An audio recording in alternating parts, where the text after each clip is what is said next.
Hi friends, எல்லோரும் நல்லா இருக்கீங்களா? இப்போ ஒரு கீழே தூக்கி போடுற வாழைப்பழத்தை வச்சு நம்ம ஒரு அருமையான சூப்பராக வாயில் கரையக்கூடிய வகையில் ஒரு ஒரு இது செய்யலாங்களா? கேசரி செய்யலாமா?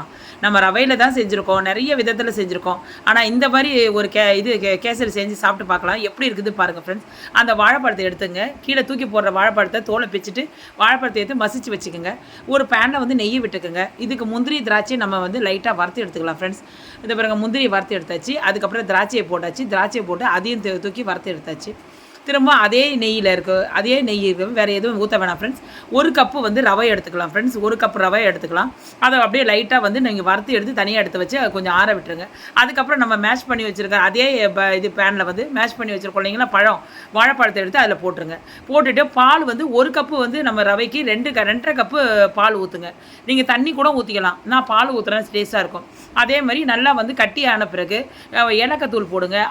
அதே மாதிரி ஒரு கப்பு சக்கரை போடுங்க. உங்களுக்கு தேவையான அளவு சக்கரை போடுங்க. அதுக்கப்புறம் ஃபுட் கலர் நான் எல்லோ கலர் போட்டிருக்கேன். நீங்கள் தேவையான அளவு கலர் போட்டு அருமையாக நீங்கள் இது முந்திரி திராட்சையை மேஷ் பண்ணி எடுத்துடும். அருமையான வாழைப்பழத்தில் செஞ்ச கேசரி ரெடி. சூப்பராக இருக்கும் ஃப்ரெண்ட்ஸ். நீங்கள் சாப்பிட்டு பாருங்கள், எப்படி சொல்லுங்கள் எனக்கு.